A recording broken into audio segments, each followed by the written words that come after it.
coverage special. Hope you were able to catch some of that. And we were on from 8 until 10:30, able to bring you the returns live as they were coming in, and then even had some reaction with interviews from candidates. Those that won included Mayor Joe Bishop from Pineville. We had John Fleming on the show Saturday night as he is in the runoff against Julia Letlow. Bill Cassidy going down in flames. No other way to say it. Sitting senator, an incumbent, who finishes third in the primary, and that actually has made a lot of national news as well. Cassidy had his concession speech on Saturday. I guess you could call it that. Here's some of what he had to say if you didn't hear it. And when you participate in democracy, sometimes it doesn't turn out the way you want it to. But you don't pout, you don't whine, you don't claim the election was stolen, you don't find a reason why.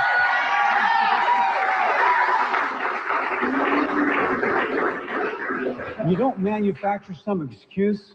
You thank the voters for the privilege of representing the state or the country for as long as you've had that privilege. And that's what I'm doing right now. So I think we understand the message he's kind of sent there, but I was listening to Louisiana Radio Network this morning, and they had an analyst who talked about how Cassidy lost, even though his record is basically the same as it's always been, his political record. I'm like, what? Not at all. I mean, when he made that vote against President Trump to convict him of impeachment, his record went down the tank with the Trump supporters of this state, which are many. And I mean, you saw it on Saturday. So that was it. Yeah, I wonder if there's like a bit of him that is a little relieved that he just can kind of go home now. That's true. Like, when you get to put up with this crap for so long, man. I doubt he's going home in kind of the classic sense. I wouldn't doubt he'll get hired by some lobbyist organization. Yeah, I mean, that's what usually a lot of the people, once they're done with their political career, they transition into something like that. But now, did you see what President Trump posted yesterday? Not yesterday.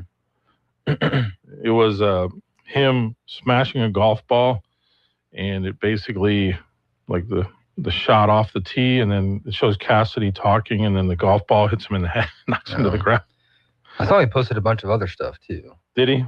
About Cassidy? No, just in general. Well, late night sessions. Yeah, that's kind of always consistent.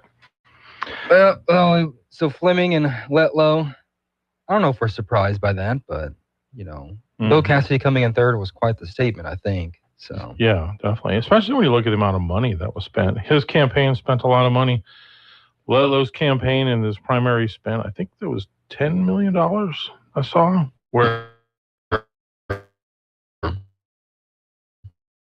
Fleming spent about $1 million. So when you talk about John Fleming being in this runoff, it is now moving forward. I think it'll be interesting to see too in the runoff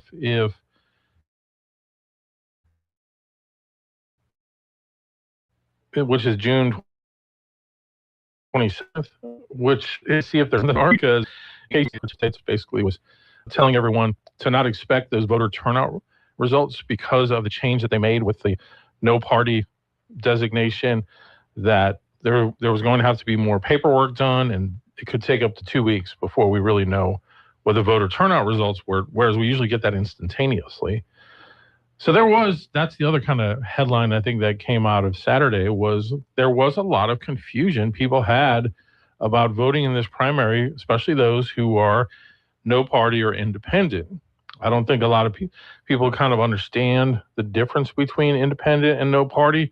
If you declare yourself an independent, that's actually considered a party in the state. Whereas if you declare yourself no party, it just means what it says, you have no affiliation. However, with the state going to the closed primaries where you could either only vote Democrat or Republican for these for the Senate ticket, and it would have been for the congressional tickets as well. That's a whole other story. So you could only vote in one or the other, but they made an allowance for if you were no party, you could designate on election day which one of those two primaries you wanted to vote in. It didn't change your party affiliation. It just meant for this election, you could participate in one of the two primaries. And with that, they had taken it upon themselves, the state did, to enfold those who are listed as independents as no party. So, I mean, you're talking about just what's confusing for people. They just expect to go, especially after having open primaries for so long, they just expect to go to the polls and vote for who they want to. And this one, you couldn't do that. Yeah, and I get what you're saying, but the majority of my heart is saying that it's on them if they don't know. Like, it's been messaged to them constantly. And if you're not actively looking at what you're voting on and paying attention to it, then it's on you. No offense. No, that's fair. Yeah. But I just think it underscores that most people are just living their day-to-day lives, and they don't really pay attention until it gets to that moment. Because I saw a lot of comments on Facebook where people are like, what's going on with this? There's something screwy with this. Mm-hmm. And I think where it really confused people was they handed you that sheet of paper, because I had to do that. I'm listed as no party. And at the top, it said you have to designate and you have to check one of the boxes. What I think it confused people maybe is if you're no party or independent, you might have checked the no party box because you're thinking, oh, is this saying I'm going to be a Republican or a Democrat? No, I want to still be no party. If you check that, then like, okay, well, then you can't vote on those races. And then when you were getting into the voting booth, you didn't see it, for example, on the sample ballot or the thing outside that had it like a piece of paper over the congressional race. But then when you got into the actual voting booth, the congressional race was on it and you could punch who you wanted on it, but it wasn't going to count because we don't have those races right now. They had to postpone those. So all those votes that were cast in early voting, for example, are just, nothing. They're not counted. So that was a whole other mess, which now the congressional races, the primary will be November 3rd, and it'll be a jungle primary. So. Yeah, it was a bit of a mess, I'll say that. But yeah. I don't know, like if I'm confused, I have no problem. Like, hey, poll worker, what do I do? Right. Right. I just, whatever. But yeah, we'll see with that. And I'm sure the turnout, if it's 30%, are we going to be surprised? Or do you think it was over 30%? I'm going to guess 32%. Yeah. Yeah. Based just on kind of observational evidence. Talking with the place where I vote and then even hearing from some other people on Saturday, that's what it maybe sounded like. Well, you ready? I can already tell you what the runoff's going to be like. You ready? 18%. No, like the runoff between Fleming and Letlow. Oh, yeah. You ready? Here's the messaging. I love Trump more. No, I do. No, he's the best. No, I said he was the best. I'm more MAGA. I'm the most MAGA guy you know. I'm MAGA lady. 100%. I just gave you your forecast. We asked John Fleming on Saturday if he thought that Trump might reconsider his endorsement, but Trump did tweet out Saturday some messaging that it looks like he's 100% still with Letlow. Yeah, well, mission accomplished for him. Yeah, I mean, his main thing was to get rid of Cassidy. Now, the interesting dynamic with Cassidy is we've never had a primary in this state this early before. Usually, it's the jungle primary in November. And if there would have been a runoff, it would have been in December. But with that, you have a new Congress that starts in January. So now here's Bill Cassidy, who is a lame duck incumbent for almost 7 months and sits on some pretty powerful committees, including the committee that oversees like healthcare. Yeah. So what does that mean for President Trump's agenda in terms of even maybe some key bills that could be voted upon? I do think voters are sending a message to the elites in the Republican Party who are kind of stonewalling the president on some of his agenda. I think it definitely should send a message to John Thune. Get off your butt and get the SAVE Act passed. Letlow, I know she says she supports it. I know Fleming does. And now John Cornyn is the next one kind of in the sights of the MAGA Republicans. And I don't want to speak for Bill Cassidy, but this is kind of what I'm gathering from everything. Of course, he voted to convict him, and then we got closer to the election. He started to kind of align himself with the president, like, "Oh, I support the president, I love him." And then as soon as he loses, he's like, "Yeah, I didn't say that the vote was cheated," and insinuating. So it's just like, we knew you didn't really like him. That's fine. You don't have to, but it was fake the whole time. You're trying to be on board with him. Yeah. So that's a great point. Yeah. And I think the voters sense that. I mean, they could kind of see through that. I probably would have respected him more if he was just like, "Yeah, I voted against him. I don't think he should be president, but I'm still conservative." You probably would have lost, but at least you stuck to your guns. Yeah. 100%. You don't think he should be in office if he should be removed from office. Right. It was just a hard sell for me. Yeah. I mean, and even going back to like in 2023-ish, I want to say that there were interviews where he was talking about how the president, how Trump running again for president should just drop out. Yeah. So, I mean, yeah, you're 100% right. Once we got into election season, and we had him on the show a number of times, and even just last Friday, and I asked him again, in hindsight, would you have voted differently? And of course, he never really would say that he wished that he had. So, as to your point, I think if he had just said, that was what I felt at the time was the right thing to do for the sake of the Constitution, blah, blah, blah, whatever. But no. I think he would have respected it more.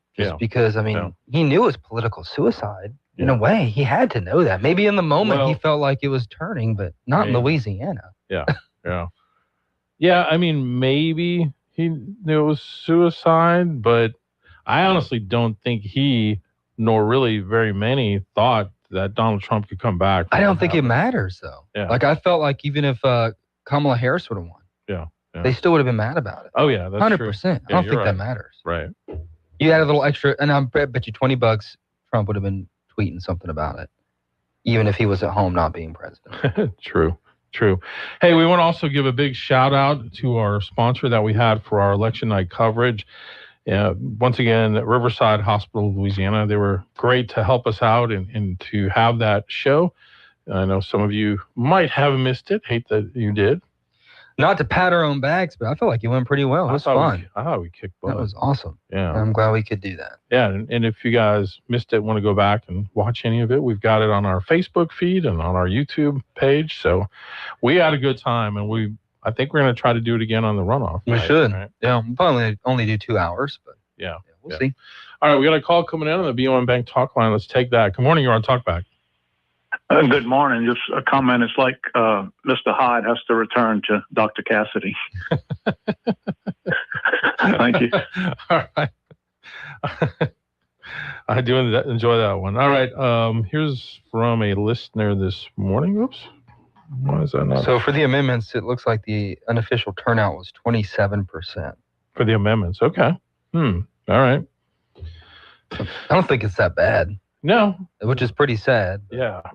Yeah, when you're like, oh, we have a fourth of the people that actually went out and voted. Congratulations. Almost a third. Man, that is, I don't see how any election isn't at least 50%, honestly. Yeah. But a listener sent us via Facebook. I read an interesting Facebook post that made me wonder a bit about the election. Why were the amendments included on the party primary and not held later for the general election? They're already in jeopardy of failing since the majority usually vote no, even without understanding them. Was this the strategy intended for a fail with all of the no party voting eligibility confusion? Mm-hmm. Will there possibly be some second attempts running them in the general election after some rehashing?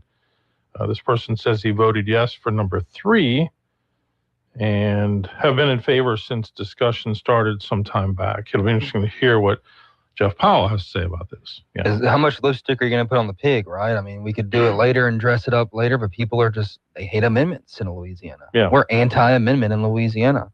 Anti-amendment, and I think just there's a growing lack of trust for kind of what's going on in the state at the state level of government. Somebody, I think I sent this to you guys. Let me see if I can find somebody had I thought a pretty good take about it. They tweeted out, Louisiana elections last night or Saturday night at this point, proved two things. Trump is king in Louisiana, and Jeff Landry is the most unpopular governor of Louisiana since Buddy Roemer without the personality. Just because the amendments is what they're saying? I think so, yeah. I just don't know. Yeah. Like, I don't think people are looking at like amendments like Jeff. Like, most people don't know what's going on. Yeah, true. I think that's a little bit of a political move. But maybe. Yeah, Who's going to run against Jeff and win? right.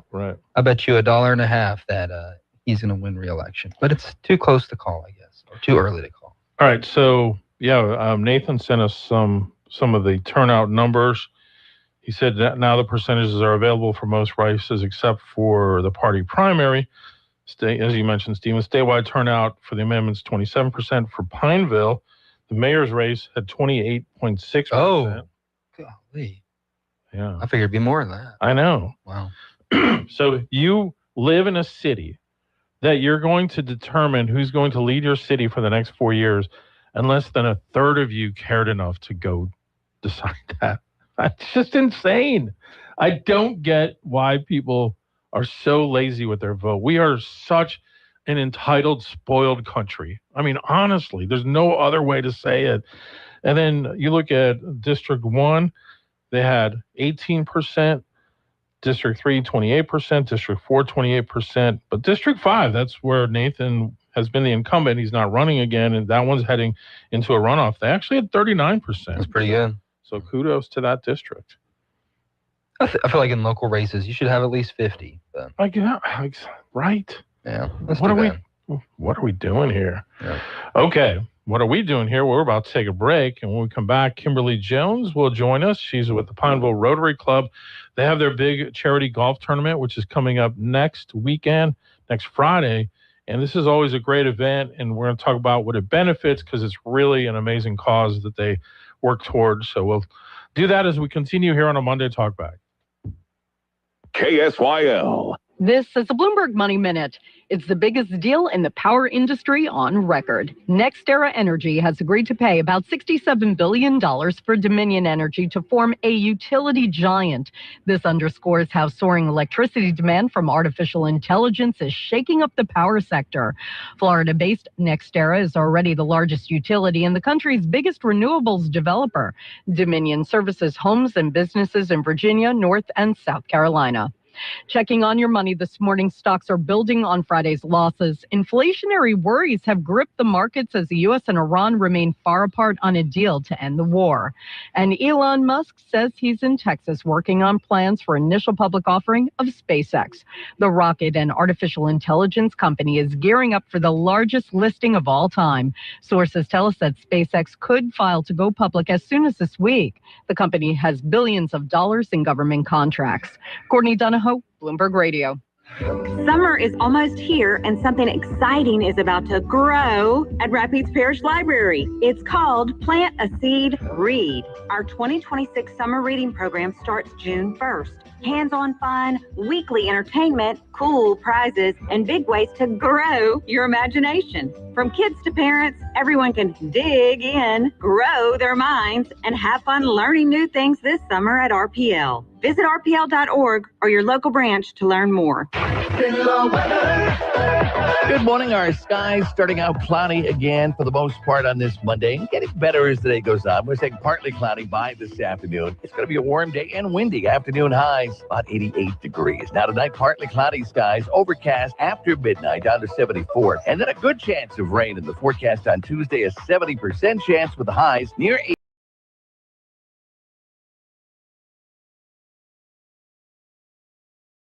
Support in the show today. Call the BOM Bank talk line at 442-82.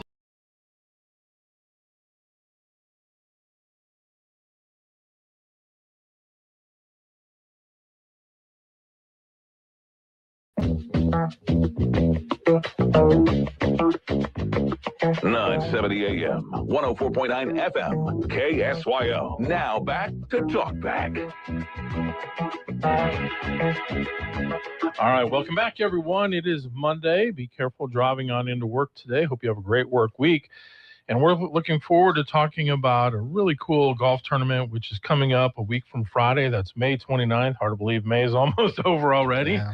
It has flown by for sure, but we want to tell you more about it. the Pineville Rotary Club Golf Tournament for 2026. Joining us is the president of the Pineville Rotary and the assistant district governor, I might add, Kimberly Jones. Good morning. How are Hi, you? guys. Good morning. So good to be here. Thank you so much for having me. I appreciate you. Absolutely. We're glad to have you with us. We've had you on several times Yes. for the last few years to talk about this event because of the important work that it does and where this money ultimately ends up going. Yes, that is very important. So we supply 7 schools in the Pineville district, Ball, Mary Golf, Leslie Moore, 7 of them. And this year, I'm proud to say we have bought 5 sets of washers and dryers. Wow. For 5 of the schools. The kids sometimes come in when they're, when their uniform, they play when their uniform is dirty, so they can wash it, put on a new uniform, and then send them home with the other ones. So they've got some extra. That's really great. It is. And then even more than that, you've got the different things that you stock in the closets for the kids. And We do. Talk about that. We do. So throughout the year, we give a couple of $2,000 gift cards. And the schools can buy uniforms and socks and shoes. And recently, we just gave a gift card and some big baskets for each school for toiletries. The kids come in and girls want ponytail things on their hair or barrettes or soap that they might need or things like that. So, combs, brushes. So we're happy to be doing that as well. Now, do the schools kind of reach out to you and let you know specifically what they need? Sometimes they do. Yeah. Sometimes the principals do. And we try to accommodate. So last year there was a little girl that didn't have a dress for graduation in the 6th grade. Aww. And so we shot over there and, she got a dress and shoes and, whatever she needed. I think there were 2 actually. But we try to pitch in that this is our main fundraiser and it's where our hearts are. Yeah, for sure. So let's talk about the event itself. It's all right. Next Friday. Yes, it's Friday, May 29th. It's a shotgun start at 8:30. A little bit different this year. We usually shotgun start at noon, but now we got to be there at 6 a.m. So anyway, and I just wanted to mention some of our sponsors, and a lot of them are the same. But Mackey Dews HVAC, who is he's a platinum sponsor, which is $2,000. The gold sponsorships at England Authority, Hickson Brothers, the Back Nine, Walker Automotive, Evangeline Bank, Heart of Louisiana, Christus Cabrini, Paragon's given us a great package, prizes to give away. Coke has given us products. Town and Country pulled pork sliders, Guillory Meats always gives us some jambalaya for the lunch after the meat.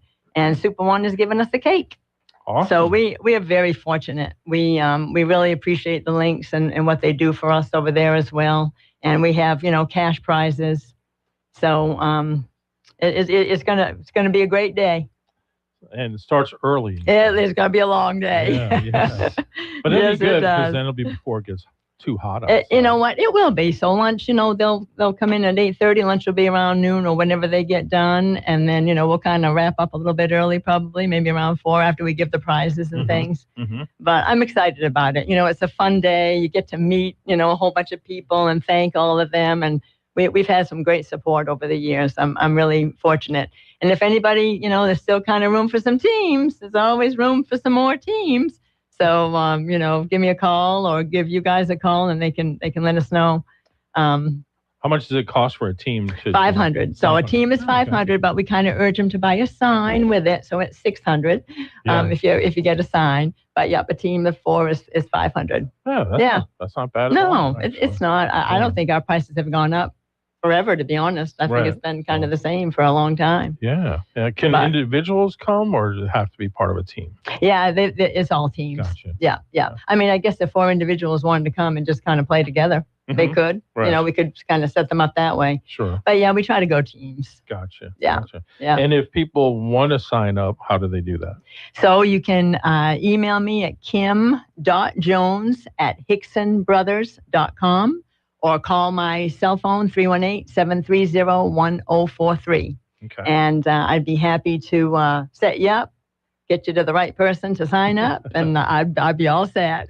Well, I'm glad you're not having it this Friday because it looks like we're having a really rainy, crummy week. Oh boy, we are. So I'm praying for really good weather. So far, we have never ever had a rainy day. Wow. Which is pretty darn good. Yeah. Now, if we do have a rainy day, It's just kind of, that's it. The money has already been spent, if you know what I'm saying. But, we'll try to, do it, another day. But yeah, I'm praying for good weather. Well, and you mentioned the main sponsors that you have, which all of those are very well-known businesses in our community. This is really a good opportunity, even if you have a kind of a smaller business, to say, hey, this is a great way we can get involved and help the Pineville Rotary Club and make it fun for our employees if you send like a team of 4 there. And we do have a ton of small businesses that do, $100 signs and teams. I think we've got like probably 20 teams at this point. But and we have some donations too, if whatever we need to get. So we've really been loved on by this community, I have to say. Yeah. Our moniker that I came up with a few years ago is the Pineville Rotary Club is small but mighty. I like that. Because we are not big like Alexandria, but the Alexandria Club supports us. Go Alexandria. Sure. Yeah. So they've been very great about that. And but yeah, there's about 17, 18 of us, and we work. Now the Breakfast Club. Yeah, exactly. Yes, now Breakfast Club, 7 a.m. That's also a commitment. Wow. For sure. 7 a.m. on what days?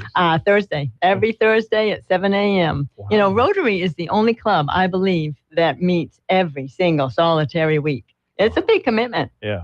Yeah, it sure is. But we have a really sweet caterer, and we meet at the Methodist Church, United Methodist Church.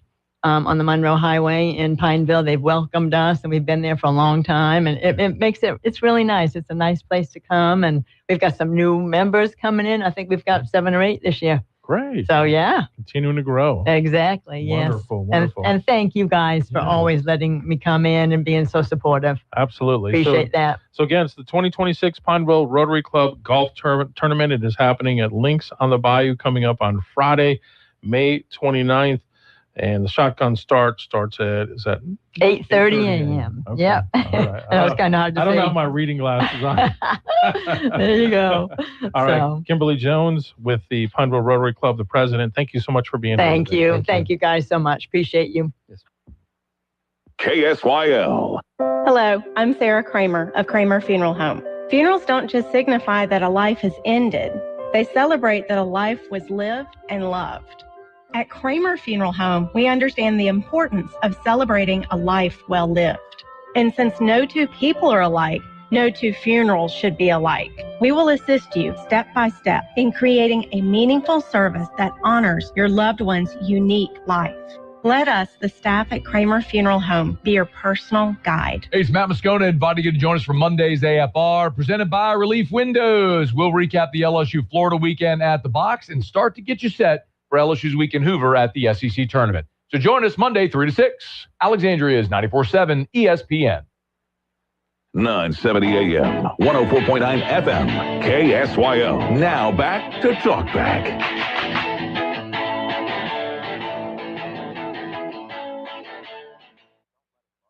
All right, we are back on Talkback. Alan Stephen with you here on this Monday morning. 318-442-8255 is our phone number on the BOM Bank talk line. And speaking of which, we've got a call coming in, so let's take that. Good morning. You're on Talkback. Hey, good morning. Thank you for taking my call. Yeah. I hope those people raise a lot of money. I'm glad for them, but I really wanted to get back to what you and Stephen were talking about in the election. It is sad that so few people turn out, and I think it's because we're so happy and content.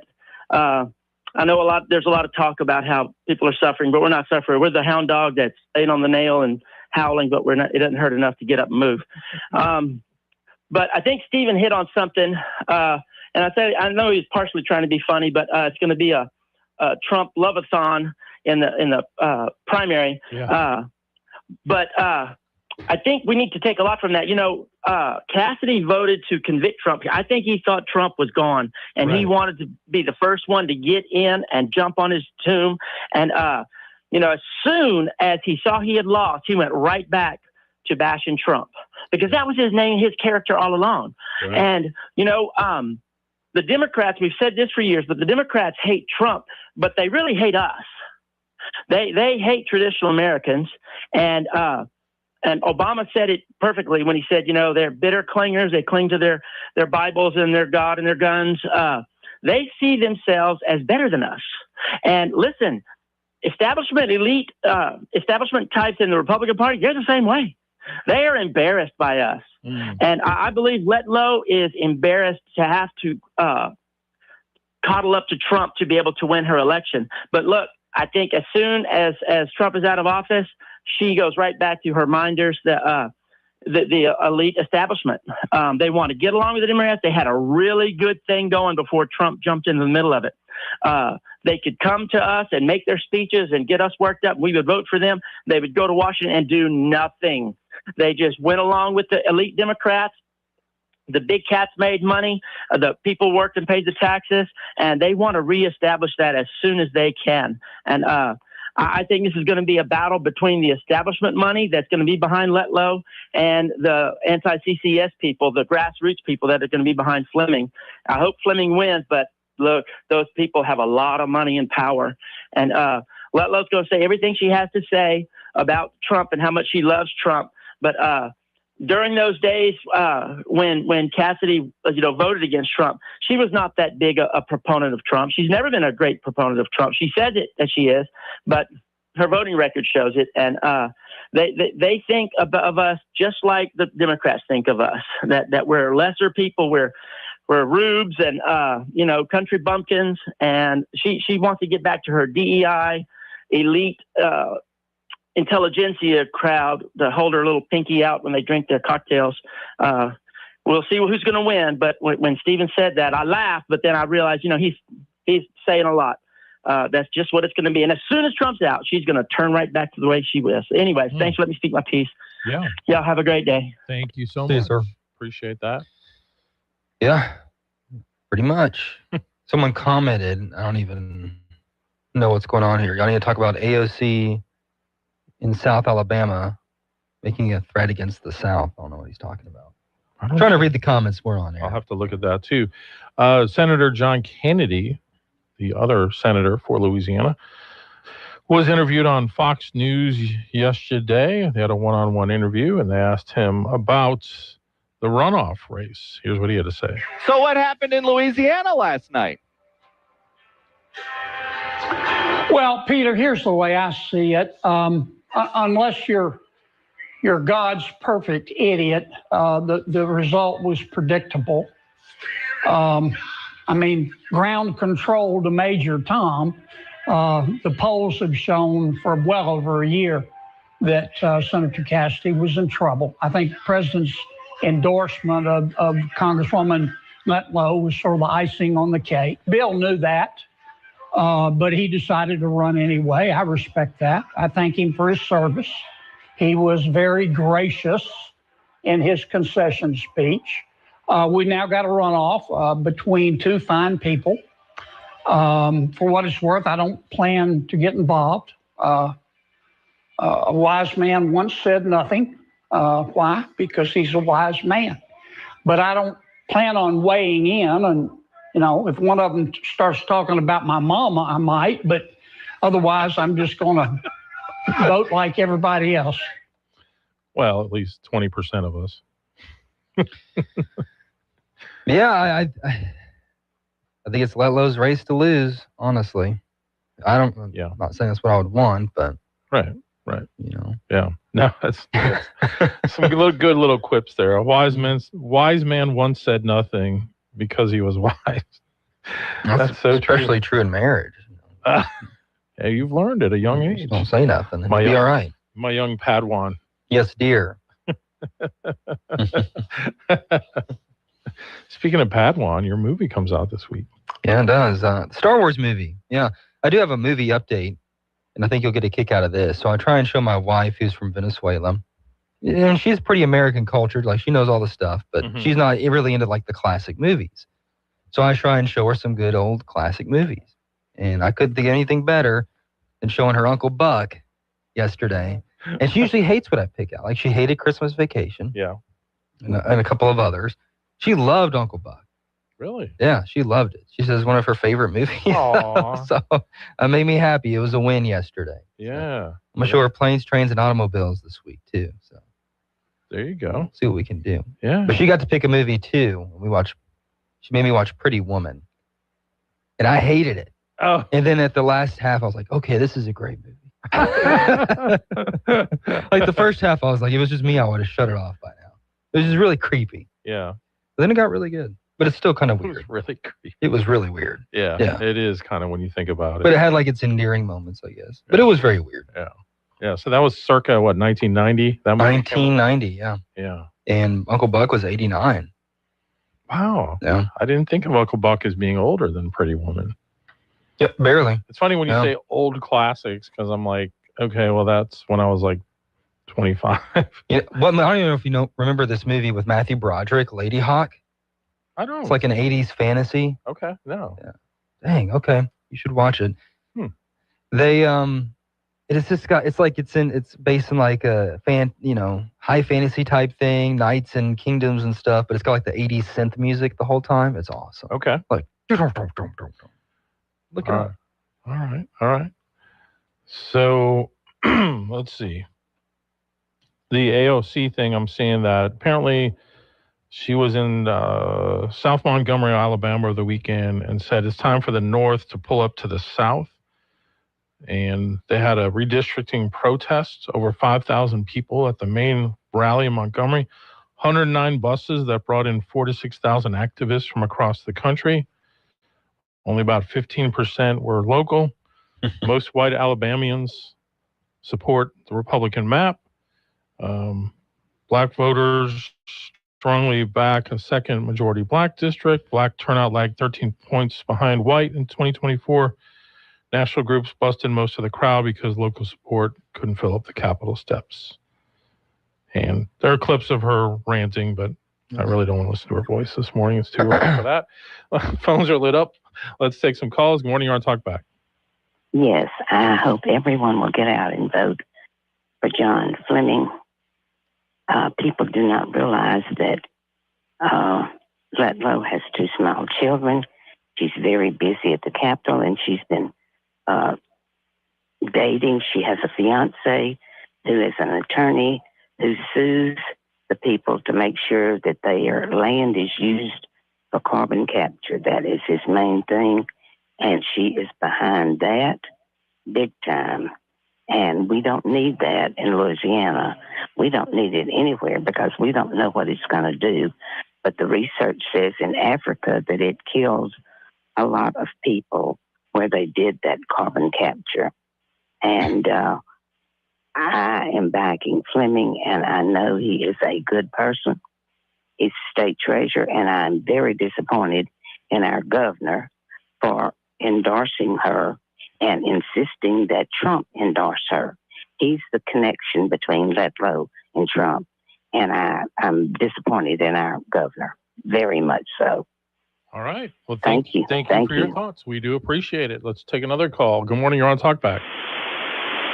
Well, I sympathize with the lady's last comments, but what happened in Africa was a natural event where carbon dioxide built up underneath a lake, and somehow or another the water basically got disturbed, and a huge cloud of the stuff came out. It had nothing to do with carbon capture. It was natural carbon capture. So let's just get the facts straight. But I don't have any use for carbon capture. And of course, I've supported the candidate who is against carbon capture. Okay. So I wanted to mention that I finally found that clip of Stephen driving along with the deputy. It took me a while, but eventually I finally found it. And the deputy properly pointed out that those trucks going like bats out of Hades could create some real serious problems. And good gosh, one cop shows up and all of a sudden they're all doing the speed limit. Give me a break. They have to have somebody out there for, regularly, or they have to tell whoever's in charge of those trucks, you stop driving too fast. Now, wink, wink, they hit the hit the accelerator when they get on the straightaways. They do slow down when they go into several curves, because if they don't, they're liable to lose control and they're in trouble. All right. Okay. Well, glad you found the story. I appreciate your feedback as always. We need to take a break because we don't want to run up against the top of the hour. We'll be right back. KSYL. Need office supplies, janitorial supplies, or office furniture, either new or pre-owned? Then look no further than DTW Office Supply, with wholesale prices on a large selection of top quality products, all with the personalized hometown service that you deserve. We're proud to serve the entire state of Louisiana with daily deliveries right to your door. Visit us today at 1219 MacArthur Drive or online at dtwofficesupply.com. That's DTW Office Supply, your trusted partner for all of your office needs. Quality, value, service. Remember when eating corn right off the cob was one of your favorite summertime treats? Or how about taking a big bite out of a crisp, fresh apple? If it's been a while since you enjoyed these delightful activities, chances are your teeth are no longer up for the task. But now there's great news.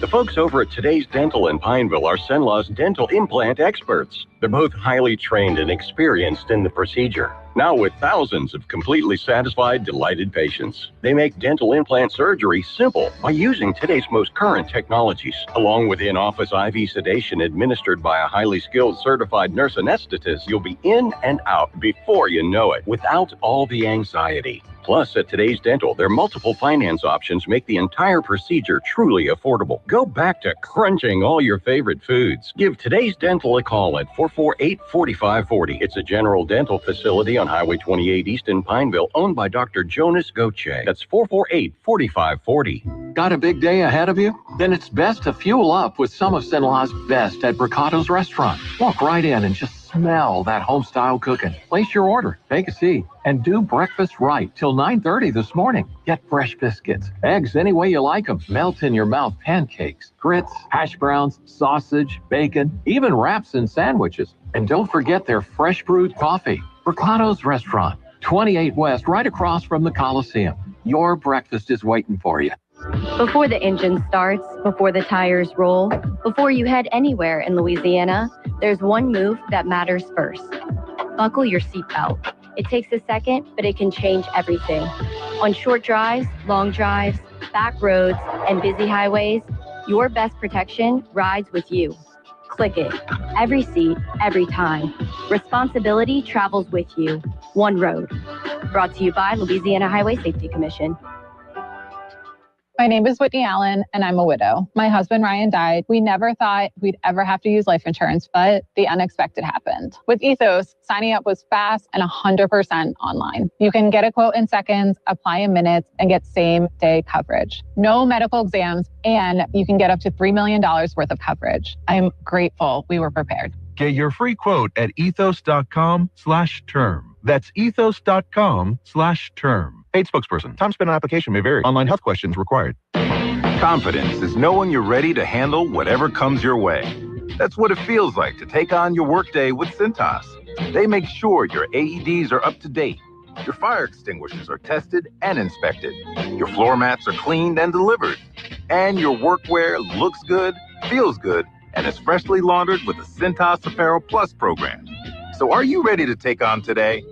Visit Cintas.com. Oh, I'm ready! And get ready for the workday. It's Talkback 970 AM, 104.9 FM, KSYO. All right, we're back, and we're almost at the top of the hour, so we'll have much more coming up in hour number 2, continuing to kind of break down some of what happened again on Saturday night. It was Saturday Night Live with KSYL Saturday. We had a great show with me, Stephen, Nathan, and Dr. Jim Rogers from LSUA. We had a great time. So we might do it again. Do it again in a couple weeks. Yeah. All right, we'll do it again at 8:05, so stay with us.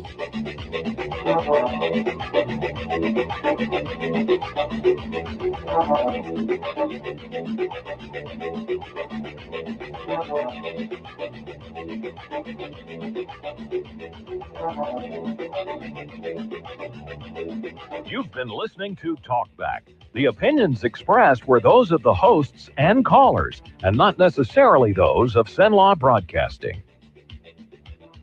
AM 970, FM 104.9, KSYL, and KRRV 100.3 HD3, Alexandria. It's 8 o'clock. Will the ceasefire end? I'm Dave Anthony, Fox News. The Middle East remains on edge, waiting to see if the war will resume in the days ahead. Fox's Trey Yingst in Tel Aviv after President Trump warned Iran on Truth Social the clock is ticking and they better move fast or there'll be nothing left of them if they don't work out a deal. While diplomatic efforts play out, the economic situation in Iran is getting worse each day due to the ongoing U.S. blockade of Iranian ports. CENTCOM says more than 80 commercial vessels have been redirected and 4 were disabled to enforce the blockade. A senior Israeli official told Fox News that early signs are developing of a fuel crisis in Iran, with long lines at gas stations being observed. We don't have that here, but gas prices have surged more than $1.50 in the conflict. However, AAA's national average for regular $4.51 per gallon is a penny less than a week ago, and oil prices, they're down more than 2% this morning. Luigi Mangione due back in state court this hour ahead of a judge's expected ruling in the murder case against him. Mangione also faces federal charges in the 2024 shooting death of United Healthcare CEO Brian Thompson outside a New York City hotel. Mangione's lawyers argue that when he was arrested sitting at that McDonald's in Altoona, Pennsylvania, 5 days after the killing, police there violated his rights. Cops seized his backpack and possessions without a search warrant. They only got one more than 7 hours later. Fox's Eric Shawn outside the New York court. A gun was found in the backpack along with a journal with Mangione's anti-healthcare writings. 3 juveniles in custody after a series of weekend shootings in Austin, Texas. The last one arrested last night. At least 2 of the teenagers in custody are suspected of driving around Austin in stolen cars, firing shots at pedestrians, apartment buildings, homes, and 2 fire stations Saturday and Sunday. At least 12 shootings in all. 4 people are wounded, 1 critically. Fox's Chris Foster. Well, 18 Americans remain in quarantine in the U.S. as a precaution after the hantavirus outbreak on a cruise ship. There's an African Ebola outbreak in the Congo and Uganda. 300 people infected, about 80 deaths. America's listening to Fox News. Fox News Books has boasted a host of bestsellers. Now, Fox News Books enters the world of podcasting. This season, the Fox News Books podcast presents The Miracles Among Us. For its first season, Fox News Books will present this special podcast brought to you by the author, Fox News senior medical analyst, Dr. Mark Siegel. The Miracles Among Us on the Fox News Books podcast. Listen and follow now at foxnewspodcasts.com or wherever you download podcasts. Hello, everyone. This is Ainsley Earhart. Thank you for joining me for the 52-episode podcast series, The Life of Jesus. Neil McDonough portrays Jesus. Stacey Keach, Sean Astin, Michael York, and Kristen Bell provide the voices for some of Jesus's notable followers. A listening experience that will provide hope, comfort, and understanding of the greatest story ever told, the life of Jesus. Make sure to spread the word. Listen and follow now at foxnewspodcasts.com or wherever you listen to podcasts. President Trump thanked the voters of Louisiana over the weekend for Senator Bill Cassidy's primary loss. The president targeted the Republican in part because Cassidy was one of the GOP senators who voted to convict Trump after he was impeached over the January 6th Capitol riot, though in all the president was acquitted. Trump-backed Julia Letlow and John Fleming finished ahead of Cassidy in the primary and will be in a June runoff.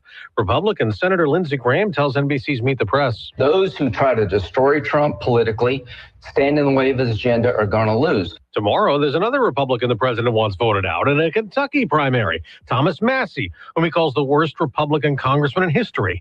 Today, War Secretary Pete Hegseth will campaign in Kentucky for the Trump-backed challenger Ed Gulrine. On ABC's This Week, Massie said he knows why the president is on social media and the Secretary of War is campaigning against him. It's because they're panicked and they really haven't been able to gain a lead in this race. Hegseth will also appear at Fort Campbell today. Some have said his campaign stop violates the Hatch Act, which bars some in the executive branch from appearing under their official titles. The Pentagon says Hegseth will campaign in his personal capacity.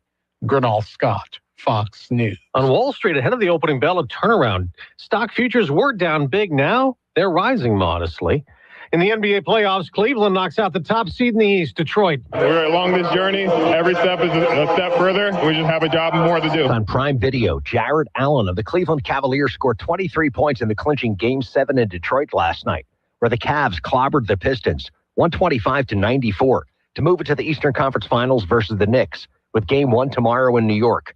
The Cavaliers were led by Donovan Mitchell, with 26 points in Game 7, Game 1 of the Western Conference Finals, tonight in Oklahoma City. The reigning NBA champion Thunder, who lost 4 out of 5 regular season meetings versus the Spurs, are heavily favored to win the series. That's Jared Max. I'm Dave Anthony, Fox News. Louisiana Radio Network, I'm John Burns. Republican Bill Cassidy is the second U.S. Senator in Louisiana's history not to be reelected in the last 94 years. Cassidy finished third in the Senate Republican primary, while Congresswoman Julia Letlow and State Treasurer John Fleming advanced to a June 27th runoff.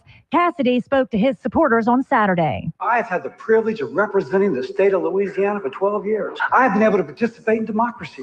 And when you participate in democracy, sometimes it doesn't turn out the way you want it to. But you don't pout, you don't whine, you don't claim the election was stolen. Congresswoman Letlow, who had the support of President Trump, won the primary with 45% of the vote and told her supporters, "That's another testament to the president's endorsement, how powerful it is in Louisiana." In the Democratic U.S. Senate primary, unofficial results have Jamie Davis and Gary Crockett advancing to the runoff as Crockett edged out Nick Alvarez by 284 votes. Alvarez has until 4:30 Tuesday afternoon to request a recount. LRN. If you missed the big takeaways from Saturday's election, the gist is Senator Bill Cassidy is out and voters said no to 5 constitutional amendments, including one that would have given Louisiana teachers a permanent pay raise. Here's Andrew Greenstein. Just like last year, voters said no to a plan to give teachers a permanent pay raise. LSU political science professor Robert Hogan says, unlike last year, teachers shouldn't expect a stipend to save them. The Republicans in the legislature have already said that this is the only path forward for increased teacher pay. As for the Republican Senate primary, Hogan says Bill Cassidy's last place finish has Donald Trump's name written all over it. Nationwide, his poll numbers have gone down. Despite all that, voters are willing to allow the president to have that large of an influence. The moral of the story? If you try to stand up to Trump, you're going to get knocked down. I'm Andrew Greenstein. A man is dead after being shot early Sunday morning in Washington Parish. Sheriff's officials say they found 64-year-old Johnny Slocum suffering from a gunshot wound early yesterday, and he died later at a local hospital.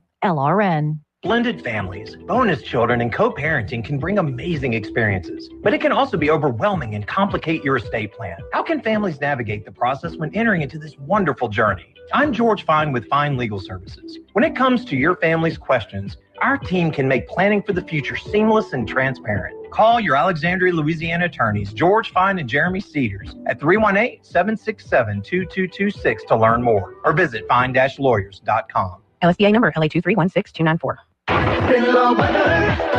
Good morning. Our skies starting out cloudy again for the most part on this Monday. Getting better as the day goes on. We're staying partly cloudy by this afternoon. It's going to be a warm day and windy. Afternoon highs about 88 degrees. Now tonight, partly cloudy skies, overcast after midnight down to 74. And then a good chance of rain in the forecast on Tuesday, a 70% chance with highs near 88, near 100% chance Wednesday. From the Cenla Broadcasting Weather Center, I'm Dave Gratian.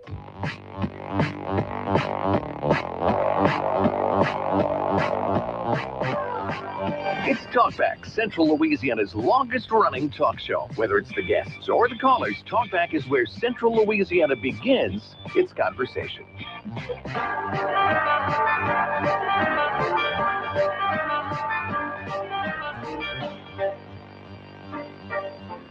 Welcome back. Hour number 2 of Talkback on your Monday. Al Quartermont, Stephen Maxwell with you. Thank you for being with us. 318-442-8255 is our phone number. We continue to talk and discuss and break down what happened Saturday here in the state of Louisiana with the election. The top headline, of course, was Bill Cassidy finishing third in the Republican primary for the U.S. Senate race. Julia Letlow garnered, 45% of the vote. John Fleming was 27%, I believe, and Cassidy 24%. That's just off the top of my head. I can go back and double check. But needless to say, Bill Cassidy will not be senator following early January. And it's just a matter of who will win between Julia Letlow and John Fleming, a runoff coming up on June 27th. Saturday, we were excited to bring you the results live and in real time. And we were also excited to have some of the candidates who called in and joined us on the program. We talked with Mayor Bishop following his election as Pineville mayor. Congratulations to him. We talked with the new mayor for the town of Colfax, the runoff candidates for Pineville City Council District. Which one is that again? 5. District 5. Okay. And then John Fleming gave us a call, the state treasurer who is in a runoff against Julia Letlow. And let's let you listen to some of that because we're very thankful that he called in. This is Al. I've got Stephen and Nathan with me too. First of all, it looks as though you are heading to a runoff. I know you don't want to count your chickens before they're hatched, but sure, it looks pretty good right now. So give us your thoughts. Well, it's been a long battle, and we're pleased that we're now in the runoff. And it's been really against great odds. Number one, going against a sitting United States senator who started out with $25 million. Who knows how much more? Then Julia Letlow, who has been largely funded by dark money coming through the governor of Louisiana. And she, of course, had the endorsement of President Trump. And, of course, I'm pretty much self-funded, except for individual donations. And but I'm not beholden to anyone. And nobody bosses me, can't be bought. And so I think that's important in this race. And I think that now there's a whole new set of dynamics in this race since Bill Cassidy is eliminated. That's exactly what President Trump wanted, and he, of course, achieved that with the help of both Letlow and myself. So with the votes that were cast in the primary, just kind of looking at it, Cassidy has about 93,000 with a handful of precincts yet to report.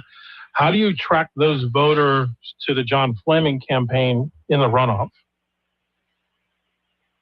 Well, you have to go at the entire universe of voters. You can't necessarily know who specifically voted for him. The really huge asset that Julia Letlow had was the Trump endorsement. But you see, those people who voted for Cassidy were not affected by that endorsement. In fact, some may have voted for him because they didn't like the endorsement for Trump. So certainly they're fair game for both Letlow and myself.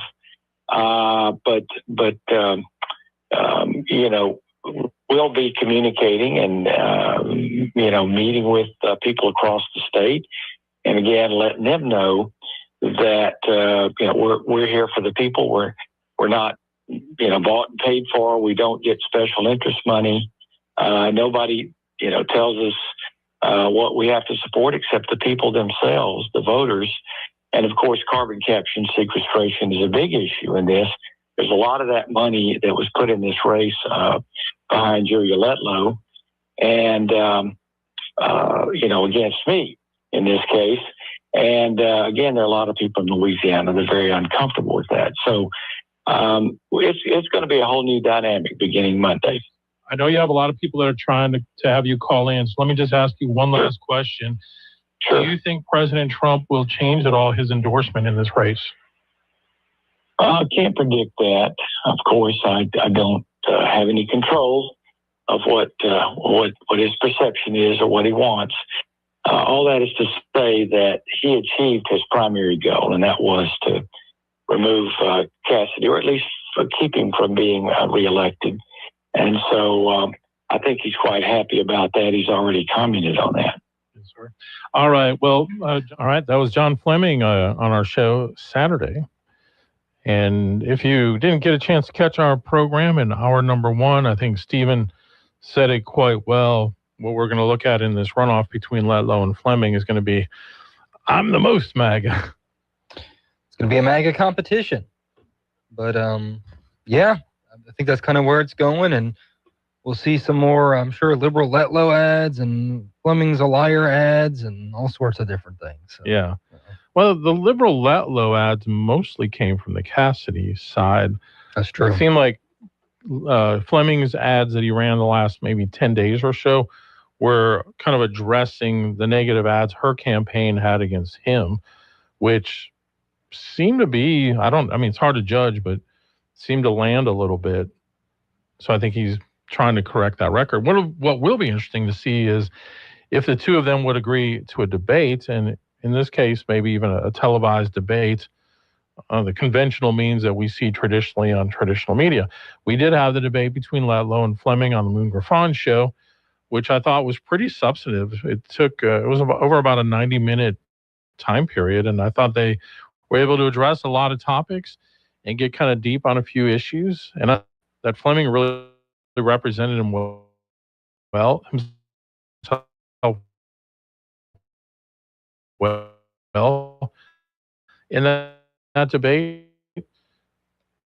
I don't know if Letlow will agree to a debate like that, but who knows? We'll see. Yeah, it's gonna. Well, definitely, we have some cameras in here. If they want to come on this show, we'll definitely run some sort of televised debate for you. Yep, absolutely. It's been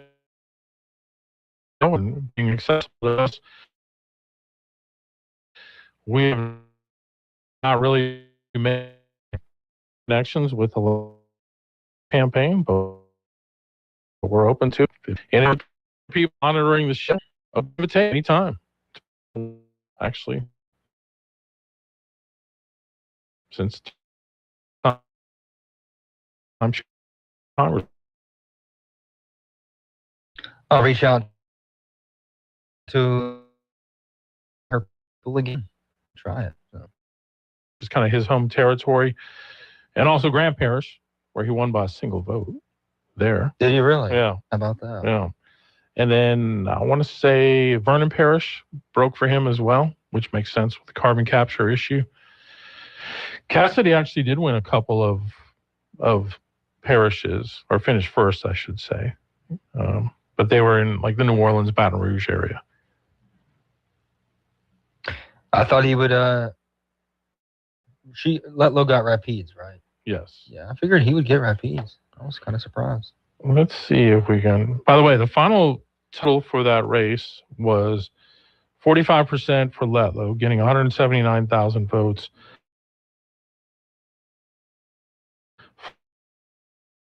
Fleming 28%,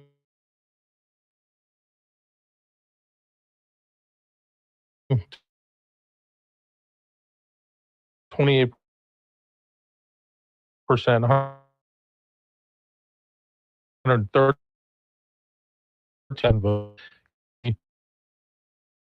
at 8,300 votes. Nice. By the way, there is also a runoff on the Democrat side of things.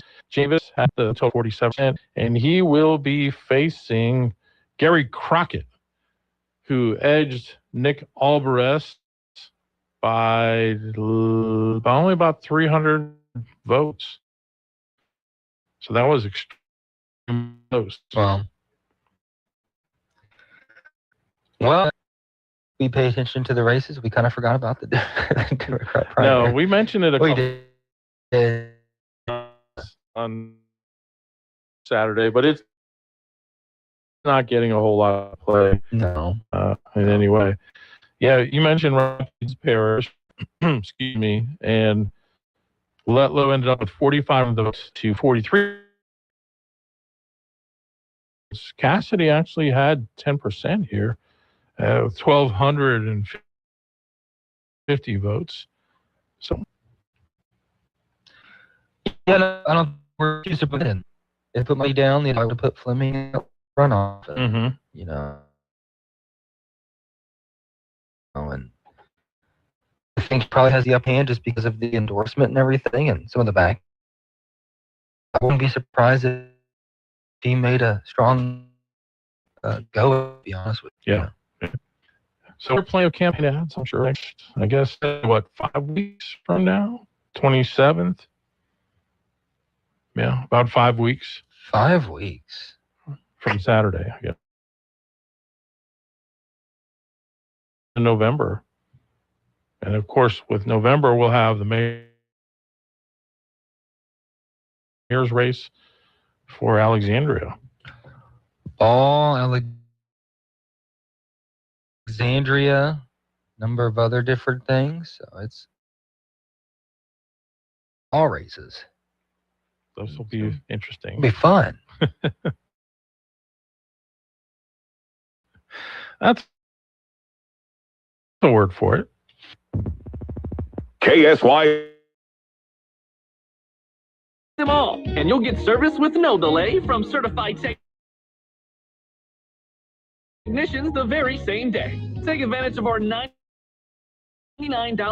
clearing sale 5555 or visit us online at southernairnow.com, the official heating and cooling provider for LSU football. Tired of noisy neighbors? Want to keep pets in and problems out? Sounds like you need a Promo Fence. At Promo Fencing and fences to durable chain link, sleek metal, and aluminum, even decorative fencing. We got something home, yard business, big or small, residential or stalls, and small town customer care. Promo Fencing and lawn care. Fences that feel like home. Run it. Run it until the grass becomes lawn and the hedges duck and cover. Then run it again. Still, get up to $50 off select AK battery tool sets. Offer valid for limited time only at participating dealers while supplies last. If you'd like to take part in the show today, call the BOM Bank Talk line at 442-8255. That's 442-TALK. And remember, if you're looking to purchase or refinance your home, call Christina Bagwell at the BOM Bank Mortgage Department at 448-2430. 970 AM, 104.9 FM, KSYO. Now back to Talk Back.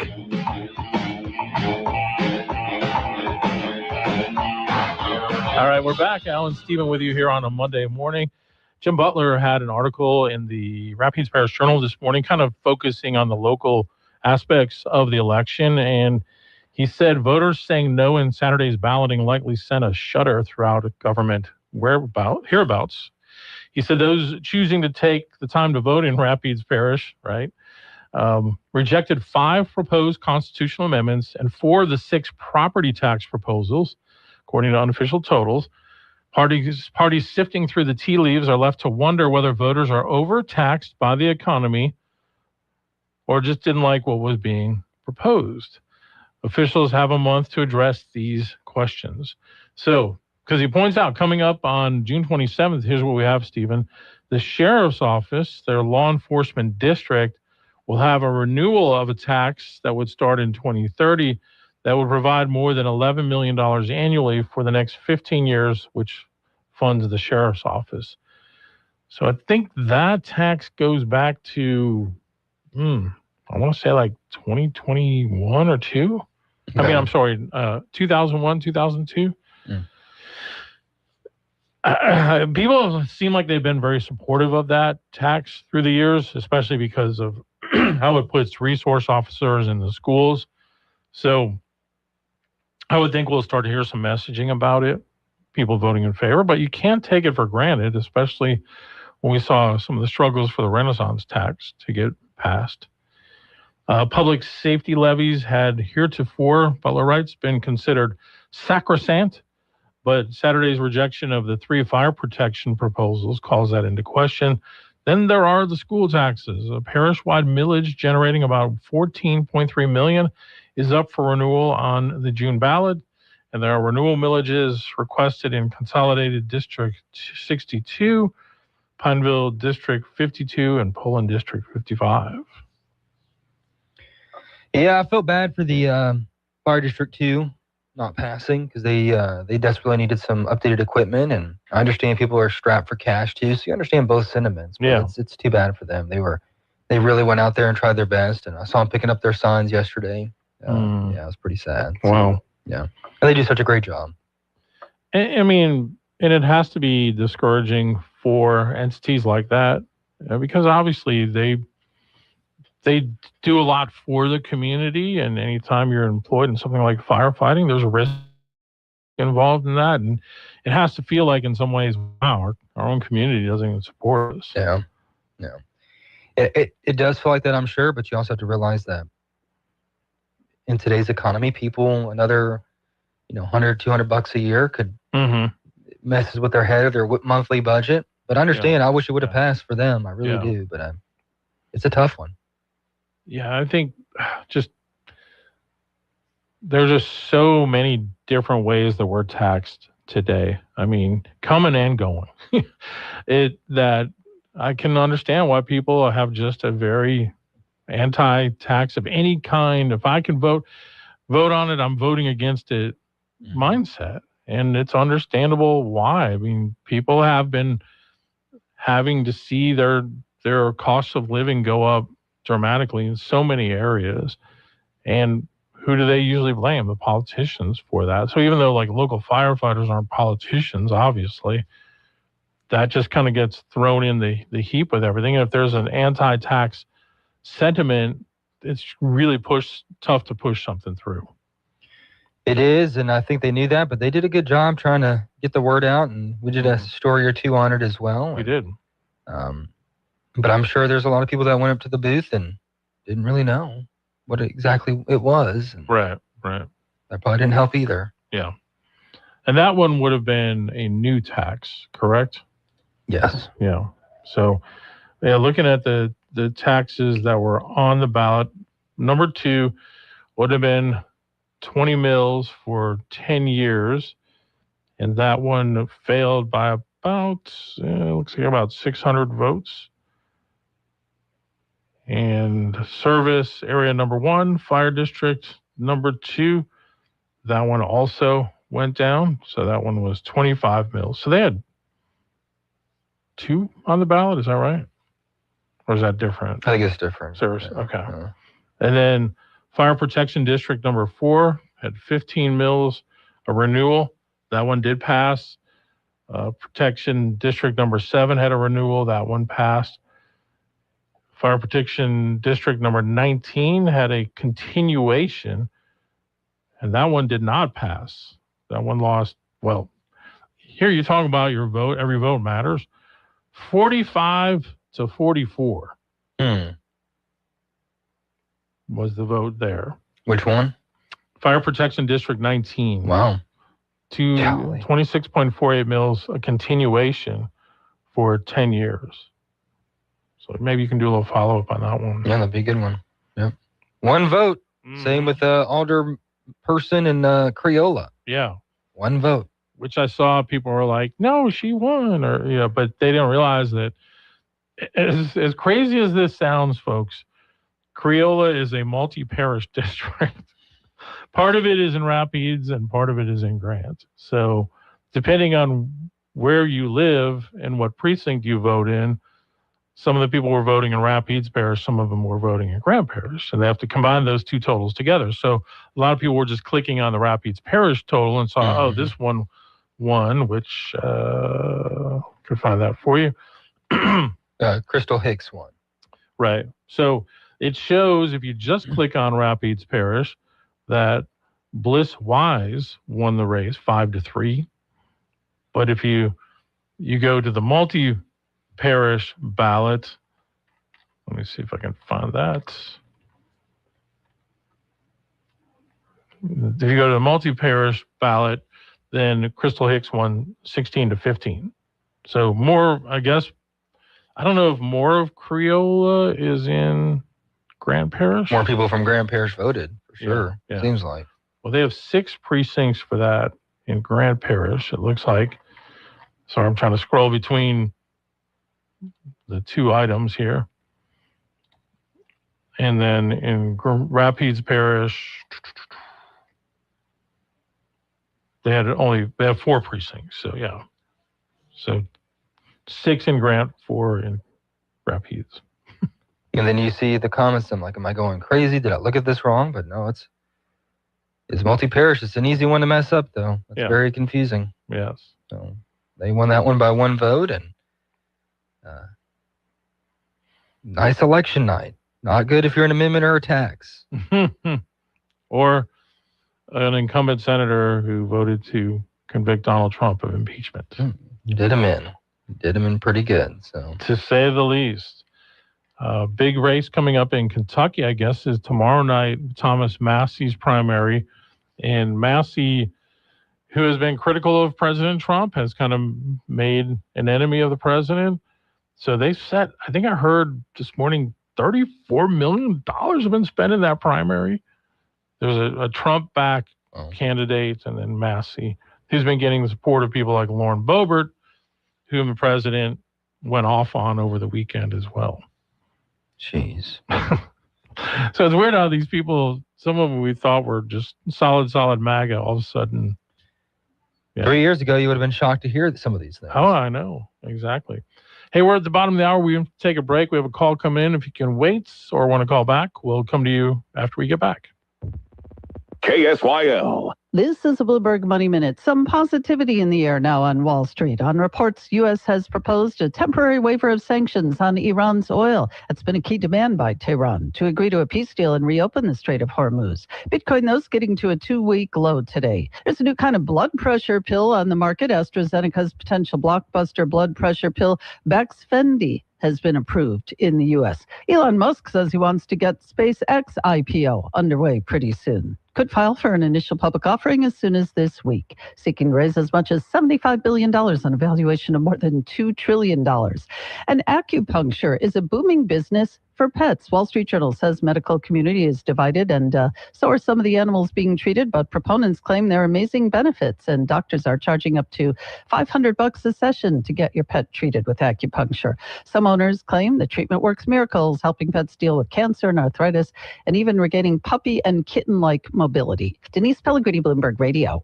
Attention all real estate agents, property owners, and lenders. When you or a client needs a real estate attorney, call the professionals at Thompson Law Firm.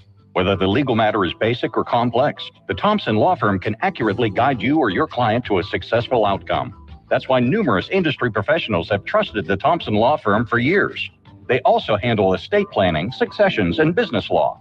Call them at 473-0052. I am a paid non-client attorney spokesperson. Hey, it's Matt Moscona inviting you to join us for Monday's AFR, presented by Relief Windows. We'll recap the LSU Florida weekend at the box and start to get you set for LSU's week in Hoover at the SEC tournament. So join us Monday 3 to 6. Alexandria's 94.7 ESPN. Ready or not, summer is coming, and Wayfair's Memorial Day clearance is on now. Right now through May 25th, get up to 70% off everything home at Wayfair. Plus, score amazing doorbuster deals all sale long and surprise flash deals on Memorial Day. We're talking thousands of products at every style and budget. Now is the time to save big on must-haves for your patio, backyard, and beyond. These savings won't last, so don't wait. Shop Wayfair's Memorial Day clearance now through May 25th. Wayfair, every style, every home. Here's a tale of Tina searching up and down for decent GLP-1s, but got spun around. Till Good RX wrote in, hey, we got something new. GLP-1 prescriptions, all FDA approved. Brand name meds, no flags that are red. Clear pricing from the start. None of those hidden fees in your cart. Delivered to your door or pick up same day. Darn tootin'. Save time and money on prescriptions. I put it to goodrx.com/weight loss. GoodRx is not insurance. Good morning. Our skies starting out cloudy again for the most part on this Monday. Getting better as the day goes on. We're saying partly cloudy by this afternoon. It's going to be a warm day and windy. Afternoon highs about 88 degrees. Now tonight, partly cloudy skies, overcast after midnight down to 74. And then a good chance of rain in the forecast on Tuesday. A 70% chance with highs near 88, near 100% chance Wednesday. From the Sedlaw Broadcasting Weather Center, I'm Dave Gratian. 970 AM, 104.9 FM, KSYO. To take part in the show, call 442-8255. That's 442-TALK. Talk back. All right, Alan Stephen with you on this post-election Monday as we break down some of the races and what happened on Saturday. One of the races we were definitely following closely was that of the city of Pineville, which has a mayor-elect now who happens to be the current mayor. That is Joe Bishop. Bishop was able to win his race fairly handily, 74% of the votes, 1,749 people. Chris Camp coming in second, Rusty Murdoch coming in third. And moments after the results were finalized as far as all the precincts were in, we had a chance to talk to Mayor Bishop on Saturday, and here's what he had to say. Yeah, me and my team are moving Pineville forward in a positive manner, and that's what we're going to continue to do for the next 4 years and the next 4 years after that and continue on. We have so much going on here in Pineville. working with Central State Hospital, downtown Pineville, Kings Country area, 28 East, and everywhere else in Pineville. So I look forward to Monday morning where we can continue working together as one team. So I know it's kind of continuing because you're already in the position, but for your term coming up, what are some of the main things you want to focus on? Once again, I'm always focused because in my heart, okay, I love Pineville, and we want to continue focusing on growth in Pineville, business and industry and infrastructure, and also retaining the safety we have in our city in Pineville. Anything you'd like to say to the two men that ran against you in this race? Well, I've been knowing Mr. Rusty Murdoch for years when I worked on the police department on the reserve. I worked there for 18 years. And I understand Rusty wanted to do something different. Mr. Camp, I just met him maybe 2 or 3 times. And I'm glad we all ran a clean campaign. And like I said, I'm still their mayor. And if they need something, I'm here for them. I'm for the citizens that voted for me, and I'm here for the citizens that voted against me. I am your mayor of Pineville. Awesome. All right. Well, we know you have a busy night of celebrating. Thank you so much for taking time to call in, and we'll look forward to catching up with you the next Tuesday that you're on. Well, thank you. And thank y'all for keeping the public informed here in Breathitt Parish. Thank you. All right. That was Joe Bishop moments after he won his race, and sounds like they had quite a little soiree over at the Main Street Community Center? Main Street Community Center. I'm sure they're excited, and he won with 74% of the vote. That's pretty astounding. Yeah. I'm sure they're pretty excited over there, and I think people were just saying, okay, everything's been pretty decent in Pineville the past, 18 months or so. Let's just keep it going. And he's got a well-known name over there. Mm-hmm. He's been in politics for 20 plus years in various positions. So he won with a resounding victory. I'm sure he'd want to do it for a couple more terms, what we understand. All right. Well, let's go to the phones on the BOM Bank Talk line. Good morning. You're on Talkback. Good morning. What percent, I know you said he's 74%, but what was the actual voter turnout? Because like y'all were talking earlier, it's hard to imagine that somebody gets elected by, and I really do appreciate y'all doing the broadcasting on Saturday night. I listened in on that for quite a while, off and on. So really do appreciate y'all taking up your Saturday night to keep us informed of what's going on the election. Y'all did a great job at that. But what were the actual votes in the city of Pineville? I heard it on Saturday night when y'all gave it, but I immediately thought that seemed, because I remember Nathan commented on what the actual voter registration was in Pineville or whatever, and it seemed awful. I want to say it was 1,000, 1,100, maybe I don't know. Y'all throwing out so many different numbers. I'm totally wrong, probably. But what was the actual vote for the city of Pineville? All right. So you mayor. Total for mayor, you had 2,348 people vote. And okay. So that unofficial turnout is 28.6%. Okay. So that's with everybody. Mm-hmm. That's in line, I guess, with all the other elections. So 28% of, so that only 2,300 people voted for that. Like you said, I don't understand it either. I don't understand why people don't get out and vote. For all these people that died to give us that freedom and ability to do that, and can't get out and exercise your right. But I really enjoyed y'all show on Saturday night. I think y'all did a great job overall, and hope y'all do it again so you can keep us informed. Thanks again for what y'all do. Thank you, sir. Thank you. Appreciate that. That's. I feel like we say it every election, though. Like, why people don't go vote, it's just beyond me. I mean, I realize that sometimes life circumstances get in the way for people, and they might not be able to make it on election day like they had planned. I feel like we make it easier and more convenient than ever. I mean, think about it. Early voting, you used to have to go down to the courthouse to early vote. Then, now we have Keys Park, and anyone who lives anywhere in Rapides Parish, you can go there and early vote for the span of 8 days. And then, of course, you have election day where we have the polls open from 7 a.m. to 8 p.m.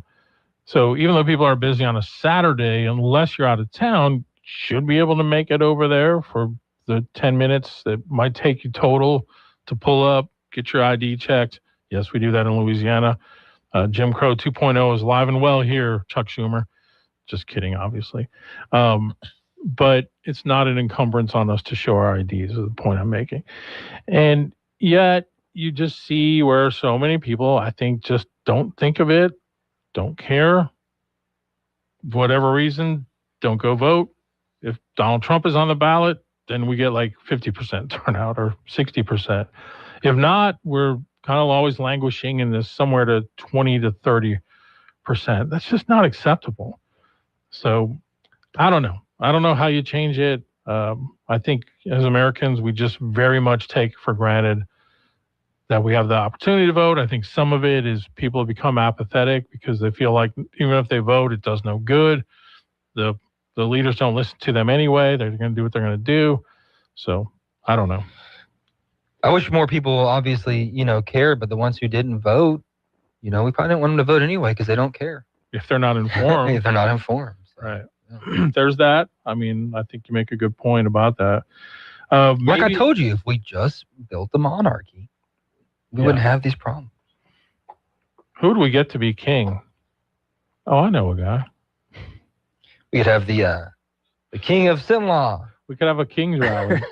Yeah, that's right. The king of Sinlaw. Well, that's you already. Oh, yeah. Let me tell you. My first decree, I would have a couple of decrees, actually. You can say, we're taking the power from them, the corrupt politicians, and giving it to you, the people. No, I'd be like, I'm taking it from the politicians and giving it to me. To sprinkle to the people. No, I would have a couple of decrees as mayor. First one, or as a king. First one would be to outlaw marijuana because I'm tired of smelling it. 24/7. Thank you. Yeah. Until they can scientifically make a way for it to smell better. I'm tired of it. It has become a ubiquitous smell around town, hasn't it? It was worse in Shreveport when I was there. Really?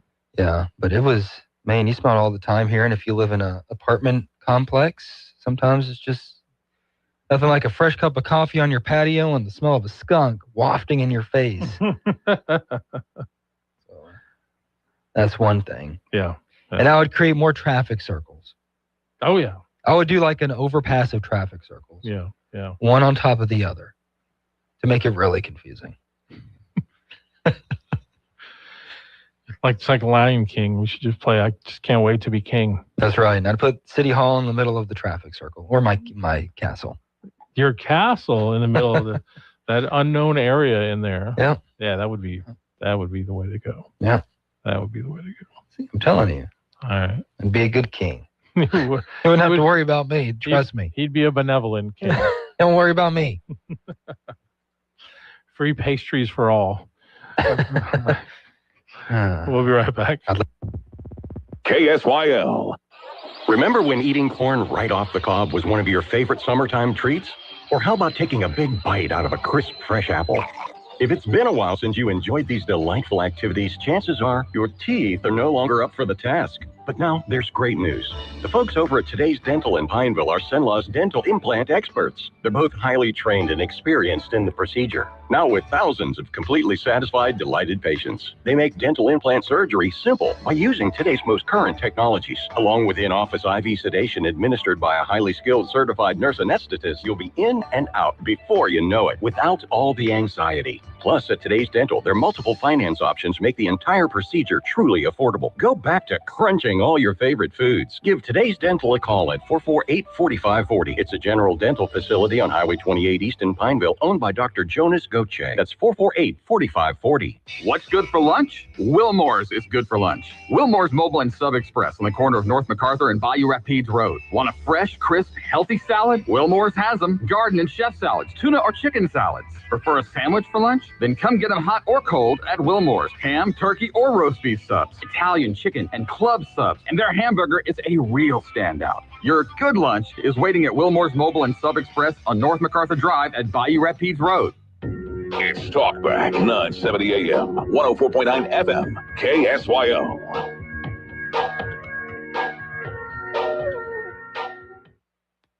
All right, we're back here on your Monday morning. 318-442-8255 is our number. I'm waiting for my co-host to return. There he is. Nice for you to join us. Well, I was talking to people. People had questions. He leaves every commercial break. I think you're just trying to stay awake. I just had to get coffee or use the bathroom. That's like your third cup already. Yeah, I know. I need it too. We got no sleep last night. Our kid has the stomach flu, and so we were up all night with that. Yeah. I'm just hoping we don't get it. And then I can pass it along to you. I'll say this, Al almost never gets sick. I've maybe seen him sick once or twice. Because it's all the raw milk or My something. wife laughs at me. She's like, he has an iron stomach. He never gets sick. Do you really ever get sick? Do you like respiratory ever? Or you just don't I'll talk get about a it? cold maybe a couple times a year. I haven't gotten one in a while, though. Probably shouldn't say that. I didn't get sick too much until I had a toddler. Yeah. Oh, yeah. Kids are little germ factories. But you didn't have your kids in daycare. Yeah. No. So that probably helped. Yeah. That's true. Now they're getting sick as adults now because they're out in the world. Yeah. If they got sick, it was usually like when they'd go to the homeschool co-op. Oh, yeah. Around other kids. Church. Speaking of the homeschool co-op, the Cenla Christian Homeschool Association had their graduation Friday night over at Gwen Auditorium. 27 students graduating this year as seniors. And it was a really nice ceremony that they had. Parker Pearson was the keynote speaker. You know Parker, don't you? Mm-hmm. You went to LC with him. Oh, yeah. He's now out at Alpine. That's Nathan's son-in-law. Yeah, son-in-law. Mm-hmm. And then Dr. Johnson, LCU's president, they had him speak a little bit at the end and do the benediction. So it was nice. And what's cool about the way they do it is for every student that graduates, there's a little 3 or 4 minute video that they play with pictures, and then they're usually the voice of their parents talking about, like, we're so proud of you, and we watched you since you were little grow, and all that kind of stuff. So from a little sprout to some of them are tree. Kind of tear jerking. I bet. And then the parents will come on stage with the graduate as they get their diploma. I told my wife, because she had to go to Oak Hill's graduation last week, and I was like, I'm just warning you. You think it's a small school, it's going to go by faster. They go by longer because they really dig deep into each child. Right. Yeah, it's not just and their whole background. It's not just the name, move along. It's a whole thing. Yeah. All right, well, we got some calls coming in on the B1 Bank Talk line. Let's take those. Good morning, you're on Talkback. Well, let me make sure I understand what you said earlier there, Al. Yeah. I registered as a no captain, no voter. Yeah. Yeah, no, there you go. Some confused as a termite and a yo-yo. But anyway, that mean I can vote for Democrat if I want to, or I can vote for Republican if I want to.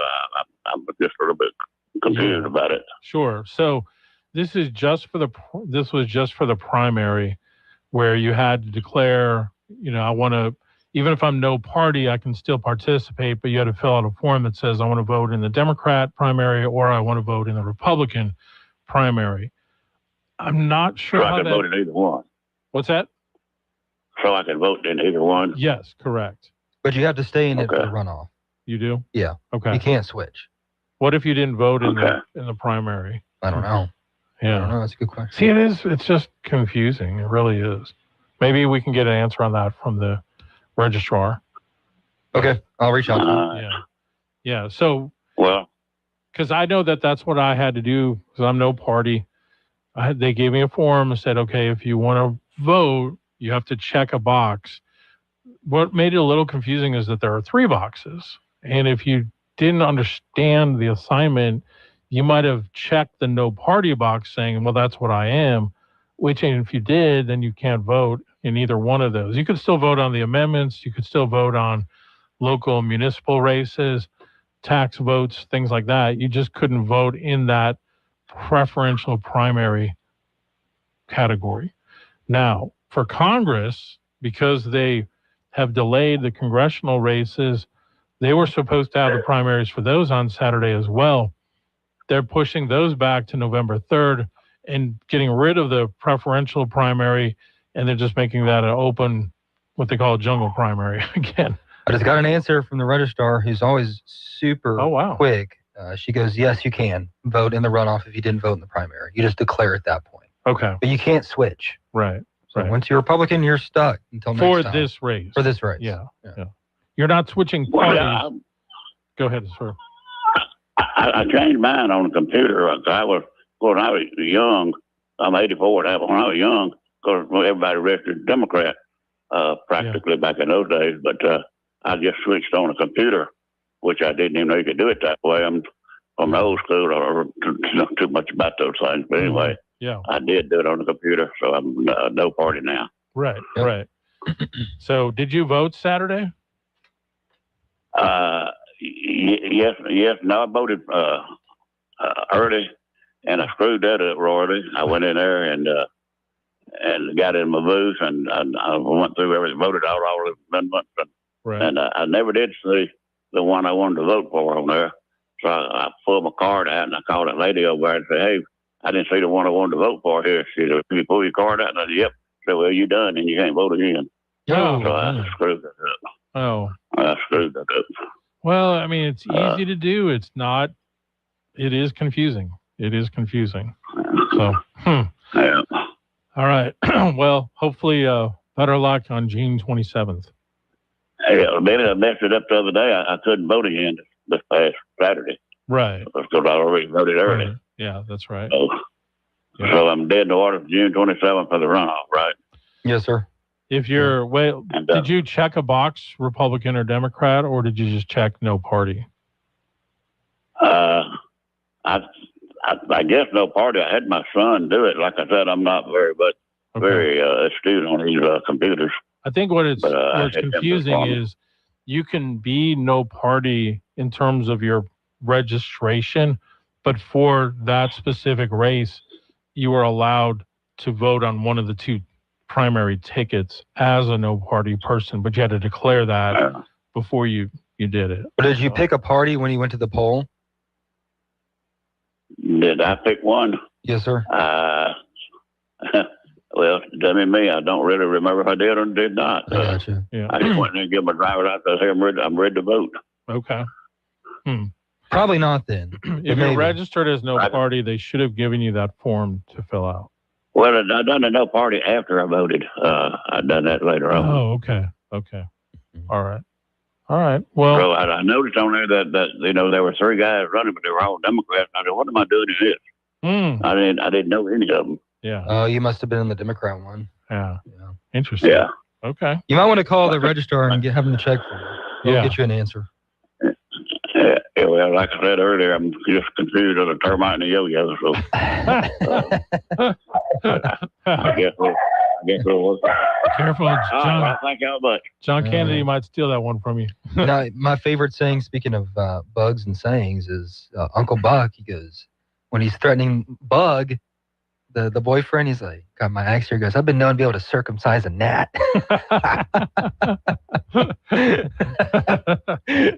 Take the flesh off the old kneecaps, huh? Let me show you how it works.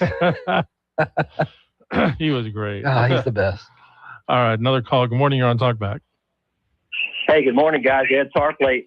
I was wondering if y'all had a chance to watch any of the Rededicate 250 yesterday on TV. I didn't. I saw some clips of it. It looked like it was a really nice event. Well, my wife Deb and I were there yesterday in D.C. for the event, and it was great.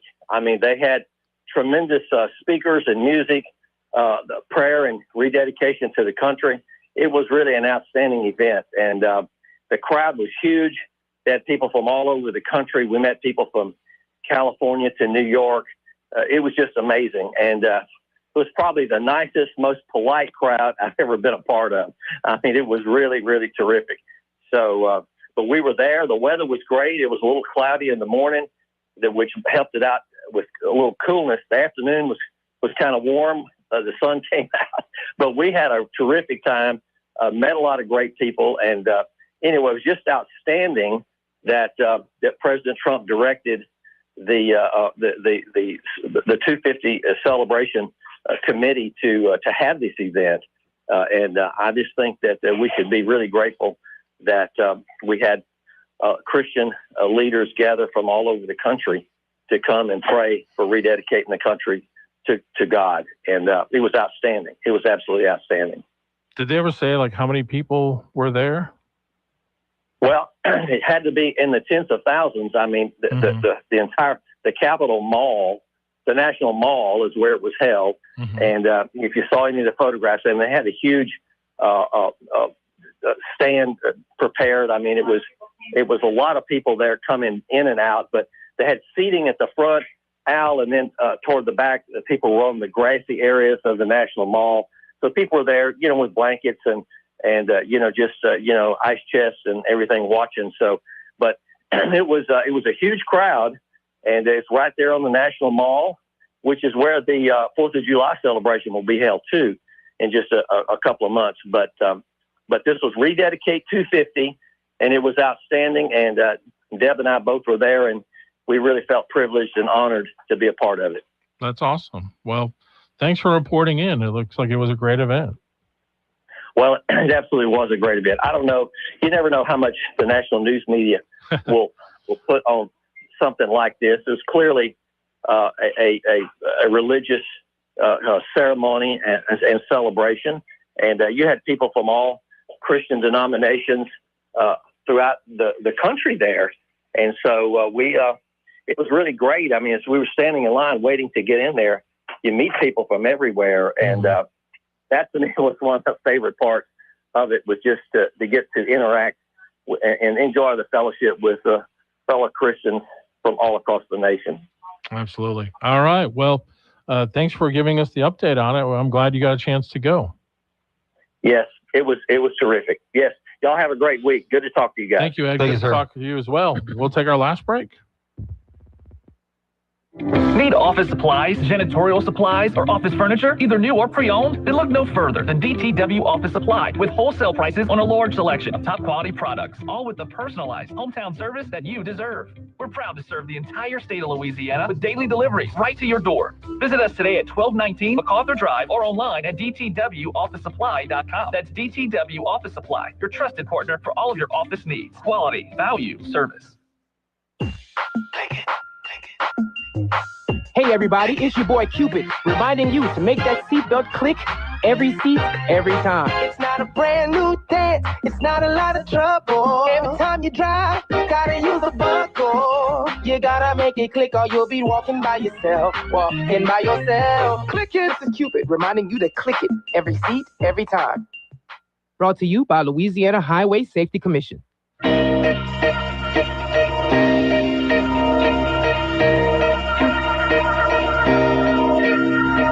970 AM, 104.9 FM, KSYO. Now back to Talk Back. All right, welcome back, everyone, here on this Monday, May 18th. Crazy that we are already getting towards the end of the month of May. It's gone fast. It's just crazy. Yeah. Happy birthday to George Strait. He's 74 years old today. I'm carrying your love with me. That's my favorite. Oh, that is a good song. West Virginia down to Tennessee. Yeah. Also, Mr. October, Reggie Jackson, is 80 today. Wow. Indeed. Governor Landry has tweeted out this morning. He says, in light of Amendment 3 falling short, I want to make it very clear, if our teachers don't get a permanent raise this year, nobody in state government gets a pay raise. I mean, nobody. Man. Well, hot take. What's your hot take? That's his hot take. Oh, his hot take. Yeah. Well, I don't know what to think about that. I mean, yeah, them teachers will get mad. I could see that. Somebody commented, I mean, your terms are acceptable. Why are we giving anyone in government jobs raises? Is the taxpayer flush with cash? See, I mean, it just speaks to what people are feeling right now. Yeah. And I was thinking, when we were talking about the fire taxes and them being able to have up-to-date equipment, I know the money has to come from somewhere, but yeah, is this like the best way to do it? Like your fire departments funding coming from the voters every time? Well, I feel like, and we've talked about this on the show before, one of the biggest issues with Louisiana is so much of the money comes from the local municipalities going to Baton Rouge, and then Baton Rouge decides where to distribute it. I think more money needs to stay here and let the locals determine that and have less go to the bloat that is state government. That's my opinion. Yeah. Got to be a better way. But it would take a constitutional convention. You've been listening to Talkback. The opinions expressed were those of the hosts and callers, and not necessarily those of Cenlaw Broadcasting. AM 970, FM 104.9, KSYL, and KRRV 100.3 HD3, Alexandria. It's 9 o'clock.